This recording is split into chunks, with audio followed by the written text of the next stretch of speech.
بسم اللہ الرحمن الرحیم۔ بی سے اسمی نام اللہ اللہ، الف لام جو، رحمانی بہت مہربان، الرحیمی جو رحم کرنے والا ہے۔ شروع اللہ کے نام سے جو سب پر مہربان ہے، بہت مہربان ہے۔ عربی کے قاعدے سے رحمان کے معنی ہے وہ ذات جس کی رحمت بہت وسیع ہو، یعنی اس رحمت کا فائدہ سب کو پہنچتا ہو، اور رحیم کے معنی ہے وہ ذات جس کی رحمت بہت زیادہ ہو، یعنی جس پر ہو مکمل طور پر ہو۔ اللہ تعالیٰ کی رحمت دنیا میں سب کو پہنچتی ہے، جس سے مومن کافر سب فیض یاب ہو کر رزق پاتے ہیں اور دنیا کی نعمتوں سے فائدہ اٹھاتے ہیں، اور آخرت میں اگرچہ کافروں پر رحمت نہیں ہوگی لیکن جس کسی پر یعنی مومنوں پر ہوگی، مکمل ہوگی کہ نعمتوں کے ساتھ کسی تکلیف کا کوئی شائبہ نہیں ہوگا۔ رحمان اور رحیم کے معنی میں جو یہ فرق ہے، اس کو ظاہر کرنے کے لیے رحمان کا ترجمہ سب پر مہربان اور رحیم کا ترجمہ بہت مہربان کیا گیا ہے۔ الحمدللہ رب العالمین۔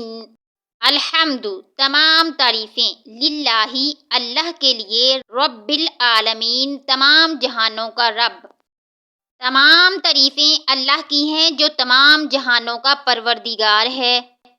اگر آپ کسی عمارت کی تعریف کریں تو در حقیقت وہ اس کے بنانے والے کی تعریف ہوتی ہے، لہٰذا اس کائنات میں جس کسی چیز کی تعریف کی جائے وہ بالآخر اللہ تعالیٰ ہی کی تعریف ہے، کیونکہ وہ چیز اسی کی بنائی ہوئی ہے۔ تمام جہانوں کا پروردگار کہہ کر اسی طرف اشارہ کیا گیا ہے۔ انسان کا جہان ہو یا جانوروں کا، سب کی تخلیق اور پرورش اللہ تعالیٰ ہی کا کام ہے، اور ان جہانوں میں جو کوئی چیز قابل تعریف ہے وہ اللہ تعالیٰ کی تخلیق اور شان ربوبیت کی وجہ سے ہے۔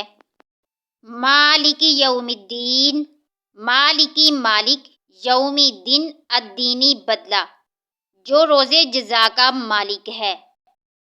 روز جزا کا مطلب ہے وہ دن جب تمام بندوں کو ان کے دنیا میں کیے ہوئے اعمال کا بدلہ دیا جائے گا۔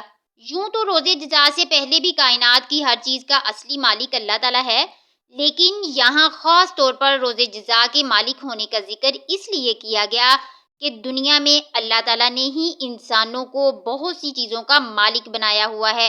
یہ ملکیت اگرچہ ناقص اور عارضی ہے، تاہم ظاہری صورت کے لحاظ سے ملکیت ہی ہے، لیکن قیامت کے دن جب جزا و سزا کا مرحلہ آئے گا تو یہ ناقص اور عارضی ملکیتیں بھی ختم ہو جائیں گی۔ اس وقت ظاہری ملکیت بھی اللہ تعالیٰ کے سوا کسی کی نہ ہوگی۔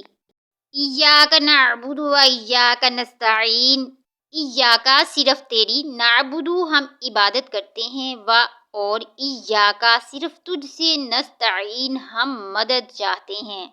اے اللہ ہم تیری ہی عبادت کرتے ہیں اور تجھی سے مدد مانگتے ہیں۔